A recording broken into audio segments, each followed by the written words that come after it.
Olá, meus amigos. Deus abençoe todos vocês. Que o Espírito Santo, aleluia, venha iluminar o entendimento de todos, para que todos entendam a sua vontade, entendam a sua palavra, para que todos possam ser abençoados, porque quando você entende a palavra de Deus e se aplica e mergulha nela, então você se torna a própria bênção. Porque você mergulhou no Espírito Santo, mergulhou na vontade de Deus. E quando a gente faz a vontade de Deus, a gente não tem dúvida nenhuma, absolutamente nenhuma dúvida, nenhum medo, nenhuma ansiedade, nada, zero, zero, zero, zero. Não tem nada que incomode a gente quando a gente está fazendo a vontade de Deus. É muito legal. E nós vamos ver isso agora. Nós vamos ver isso agora, porque quando Davi disse, provai ao Senhor, provai que o Senhor é bom, provai. Nós podemos fazer prova com Deus, porque quem deu essa inspiração para Davi foi o próprio Deus. Quando Davi disse, provai e vede que o Senhor é bom, foi o Espírito Santo que estava falando através dele, escreveu através dele, usou o seu corpo, a sua matéria, para dar essa inspiração. Então, você sabe que a fé, e somente a fé viva, inteligente, racional, é racional porque você lê, pensa, pesa, avalia e toma decisão. Qual a sua decisão? Aí é que está o quê da questão. Muita gente tem fé, mas não tem uma fé pautada, apoiada, fundamentada na palavra de Deus. E por isso, essas pessoas não têm segurança, não têm convicção, não têm certeza. São, digamos, sabe aquele barquinho que fica balançando para um lado, balançando para outro? É assim. Mas quando a pessoa sabe, tem conhecimento da vontade de Deus, que quem revela esse conhecimento, quem revela a fé, é o próprio Deus, é o próprio Espírito Santo, é o próprio Espírito Santo. Então, como é que eu posso provar a Deus? Como é que eu posso provar a alguém que eu não vejo, não sinto, não toco? Como? Deus é Espírito. Deus é Espírito, mas Deus também é palavra. Deus é o verbo que se fez carne, a palavra que se fez carne. Aliás, em algumas versões, eles usam o verbo que se fez carne. Mas eu gosto mais daquela versão que diz a palavra. Deus é a palavra que se fez carne. Eu gosto da palavra, porque o verbo é poderoso, mas a palavra, um E já é uma palavra, já faz a diferença. Olha só, que legal. Vamos meditar aqui, vamos pensar. Então, veja só, Deus deu a Davi a palavra. Davi escreveu. E ele diz para todos nós, provai e vede que o Senhor é bom. Em outras palavras, Deus está falando, provai-me que eu sou bom. Provai-me. Quando Jesus disse para o diabo, está escrito, várias vezes, Jesus disse, está escrito, também está escrito, que quer dizer, o que está escrito está feito, determinado, definido, Não tem como mudar. Ninguém pode mudar. Ninguém pode mudar o que está escrito. Ninguém pode mudar o que está escrito. Ah, mas o sujeito pensa assim, outro pensa assado, o sujeito interpreta assim. O que está escrito é o que está escrito, é o que está determinado, porque saiu da boca de Deus, saiu da boca do verbo, saiu da boca da palavra. Entende? E quando sai da boca da palavra de Deus, quando sai de Deus, então o Espírito Santo ilumina aqueles que são humildes, humildes em espírito, humildes no coração, que acatam, aceitam, submetem e não ficam perguntando, não. Aceitam e pronto. É como quando o pai fala para a filha, filho, ó, minha filha, faz isso, faz aquilo. E o filho entende o pai, sabe que o pai quer o melhor para ele, então ele obedece. Mas aqui, no caso, o nosso pai é que nos dá a fé. E o nosso pai, além de nos dar a fé, nos dá coragem para agir essa fé. Aí é que está a diferença. Porque fé, todo mundo tem. Eu creio em Deus. Eu creio em Deus. Mas fé, para colocar em prática naquilo que Deus falou, tem que ter coragem, tem que ser corajoso. E quando nós provamos a Deus, então nós estamos mostrando que cremos. Nós provamos. Você tem coragem para provar a Deus. Eu sei que há quem acha que a gente é, enfim, exagerado. Mas a verdade, a bem da verdade é essa. Quando você crê, você tem coragem para ir em frente. Você tem coragem para tomar atitude. Você tem coragem, sobretudo, para obedecer. E uma vez fazendo isso, Deus abençoa. Deus abençoa. Vê que a fé é algo extraordinário, mas há que se ter coragem. Os covardes não podem entrar no reino de Deus por causa disso. Covarde não entra no reino de Deus. Por quê? Porque é covarde. Ele não se lança, ele não obedece, ele fica com medo. Então, veja só, quando Deus, só a título de exemplo da fé e a coragem, quando Deus mandou Moisés tocar nas águas do Mar Vermelho para que elas se abrissem, quando Moisés desceu e tocou nas águas, ele colocou primeiro os pés nas águas. E a partir daquele momento as águas começaram a se abrir. Agora preste atenção, conforme o povo ia entrando nas águas, que agora não estavam mais lá, elas iam se abrindo. Elas iam se abrindo de acordo com o povo ia avançando. A mesma coisa aconteceu quando na travessia do Rio Jordão. Quando Josué levou a arca, os sacerdotes levaram a arca na frente, as águas começaram a parar.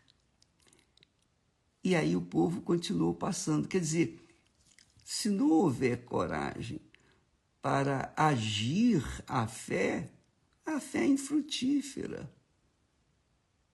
Então Deus nos convida a prová-lo, mas não fica achando que isso aí, bom, eu posso provar a Deus qualquer hora. Pode, você pode provar a Deus sempre. Só que não se esqueça que quando nós provamos a Deus, nós estamos provando a nós mesmos. E depois Deus vai nos provar também. É muito legal isso. Então, amiga e amigo, eu digo, é impossível você provar a bondade do Senhor sem a fé.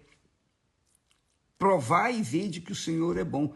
Então você fala com alguém que você não vê, não ouve, não toca, mas você tem lá a palavra dele, está aqui escrito. Senhor, eu não estou vendo o Senhor, eu não estou sentindo o Senhor, não posso tocar no Senhor, mas aqui está escrito. Essa palavra aqui é sua, é tua ou de um ser humano qualquer? Como é que eu vou saber que essa palavra é verdadeira, que ela saiu da tua boca?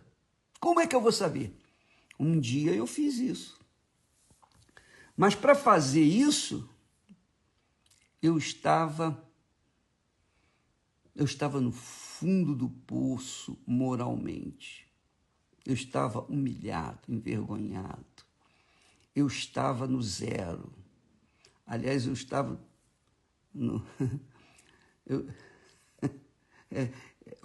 É difícil explicar para vocês. Eu estava dificilmente arrasado, desesperadamente arrasado.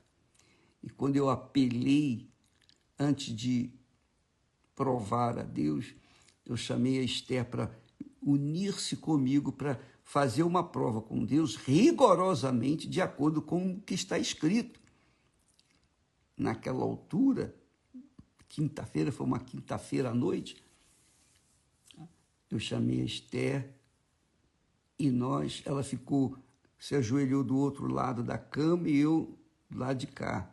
Nós demos as mãos e eu falei, Jesus,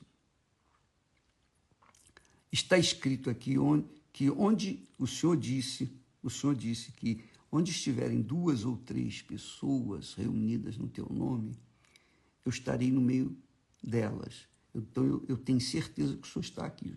Eu não sinto, não vejo, não toco, mas está aqui escrito e eu creio. Agora, o que eu quero dizer para o Senhor é o seguinte, estamos aqui por causa disso aqui, olha. Aí mostrei para ele, coloquei o dedo naquele texto de Malaquias, quando ele disse, deixa eu ver, quando ele disse assim, trazei todos os dízimos à casa do tesouro para que haja mantimento na minha casa. E depois, fazei prova de mim, nisto. E nós estávamos assim, muito, mas eu estava tão arrasado que eu fui muito audacioso para falar com Deus. Eu fui muito petulante, diria isso. Eu fui muito arrogante, porque eu estava por tudo ou nada. Eu estava ali para ou vai ou racha, ou é ou não é, ou tudo ou nada. Ou Deus me ouve e muda essa situação, ou então ele faz descer fogo aqui, consome a gente de uma vez, a gente morre de uma vez. Eu estava por tudo ou nada.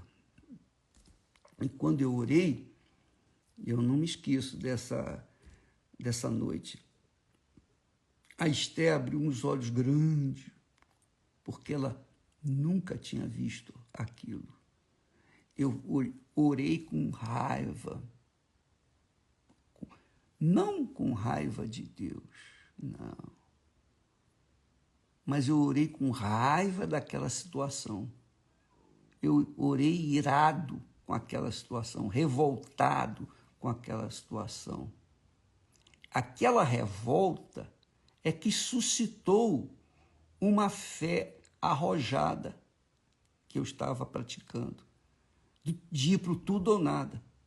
Então, ou tudo ou nada.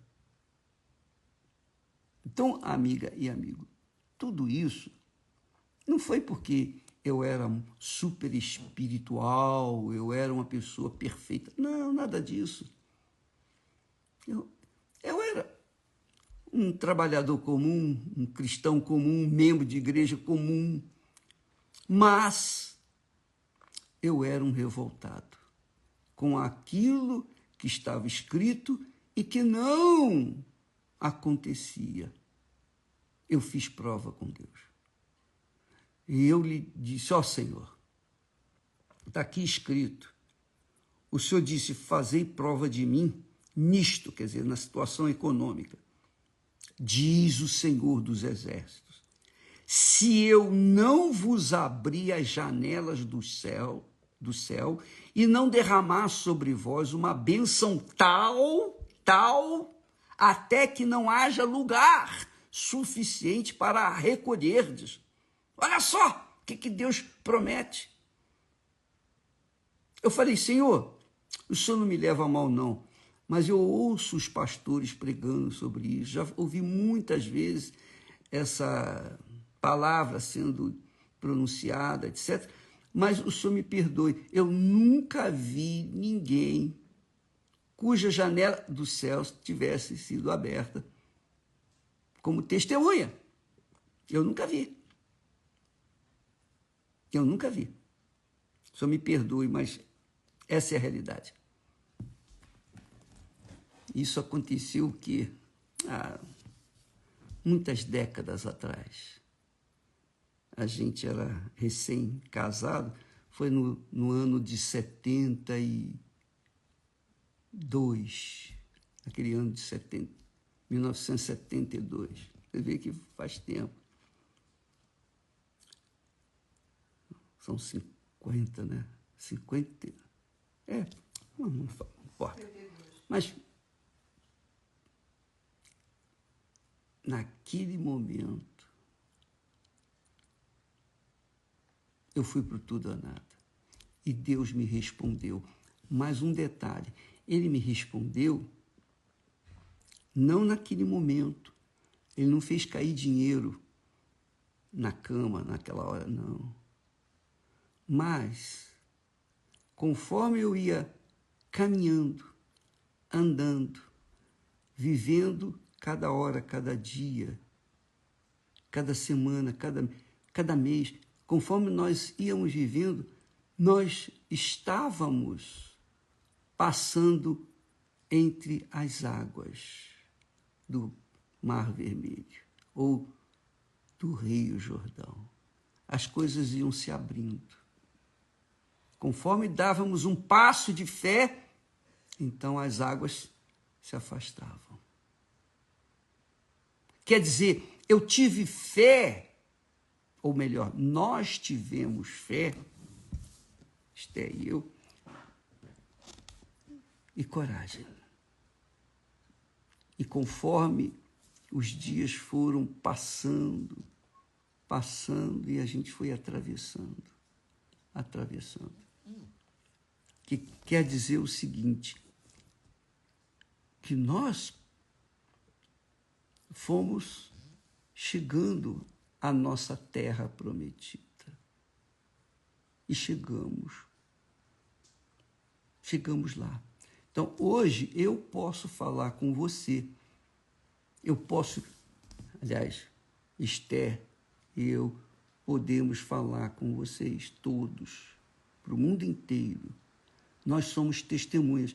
Eu sou uma dessas pessoas que as janelas do céu se abriram. Nós somos. Então, você quer saber o segredo? O segredo foi esse. Um dia nós colocamos o nosso tudo ou nada, mas naquele momento nós estávamos revoltados. Porque lutávamos e não acontecia o que a gente esperava. E eu não estava buscando riquezas, nada. Eu queria só o pão nosso de cada dia. Eu estou satisfeito. Mas Deus abriu as janelas dos céus. E Ele continua com as janelas abertas sobre a nossa cabeça. De forma que os invejosos, os que me odeiam, os que me criticam, os que nos acusam disso, daquilo e daquilo outro, eles foram ficando para trás. E nós fomos caminhando. E estamos caminhando. Continuamos na mesma caminhada. Porque eu sei que Deus é fiel no cumprimento da sua palavra. É impossível Deus prometer alguma coisa que não vai cumprir. Por isso que Jesus usou a palavra dele. Se Jesus usou a própria palavra para se defender contra o diabo, você imagine como nós devemos proceder neste mundo. Porque você tem problema de saúde, você tem problema de problema financeiro, dinheiro, está faltando, desemprego, você tem dívidas, você tem um ente querido enfermo, você tem problemas sentimentais, problemas com os filhos, com os pais, enfim. São mil e um problemas que a gente enfrenta. Mas está escrito: provai ao Senhor que Ele é bom. Provai ao Senhor. Deus provou para nós o seu amor quando Jesus, nosso Senhor, morreu por nós. Como é que nós vamos provar para Ele que cremos na sua palavra? Quando nós obedecemos, colocamos-la em prática. E isso exige coragem. Coragem. Essa coragem vem do próprio Deus.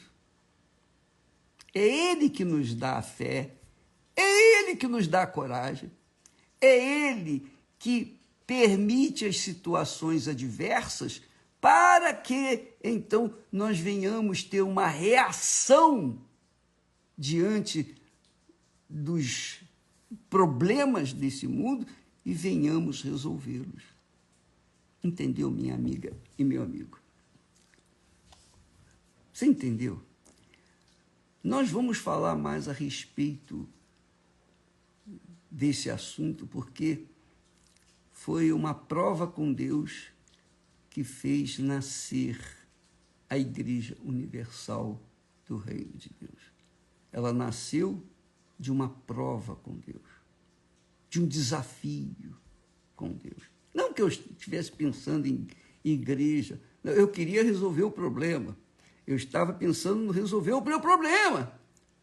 Mas Deus mostrou ali a minha escolha, a minha chamada para a sua obra.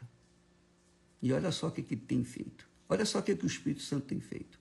No mundo inteiro, onde quer que haja uma igreja universal do Reino de Deus, ali Deus se faz presente. Por exemplo, na Ucrânia, debaixo de bombas, falamos ontem com o bispo responsável da Ucrânia, e ele, sobre as bombas que estão caindo lá, que matando até crianças, etc., num hospital infantil, e ele disse: não, bispo, aqui está tudo bem, nós estávamos numa reunião e tivemos que correr para debaixo da escada. Toda a igreja correu para debaixo da escada para se proteger se por acaso acontecesse alguma coisa. Mas não aconteceu nada na igreja, nada, não tem acontecido, graças a Deus.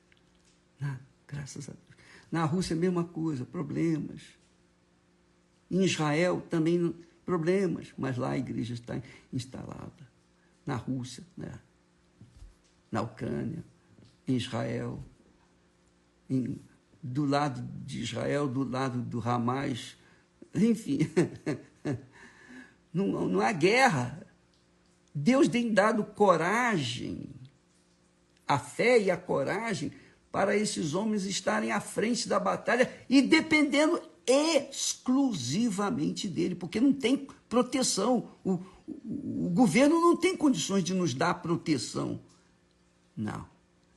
A nossa proteção são as asas do Altíssimo. Aleluia. Que maravilha. É verdade, não é? E isso espalhado pelo mundo afora. Por lugares que eu não sei nem o nome, nem sei falar o nome. de tão difícil, mas não só no Oriente, mas no Ocidente, no Norte, no Sul, no Leste, no Oeste. Deus tem feito coisas extraordinárias. O que Ele nos tem dado, nós temos procurado dar para aqueles que têm sede e fome de justiça. Provamos que o Senhor é bom e estamos aqui para dizer para você que Ele cumpre a sua palavra. Eu sou testemunha disso. Se você nunca viu na vida uma pessoa em que as janelas dos céus estivessem abertas sobre ela, que Deus promete, então eu estou aqui para falar. Nós somos isso. Esté e eu. Maravilha, né? E que você tenha a mesma fé e que você seja também uma pessoa que venha ser fruto dessas bênçãos que Deus tem derramado. As janelas dos céus estão abertas para todos os que creem e têm coragem para colocar a fé em prática. Deus abençoe e até amanhã. Eu falo demais, né? Mas vamos deixar mais um pouquinho para amanhã. Deus abençoe e até lá, em nome do Senhor Jesus. Amém.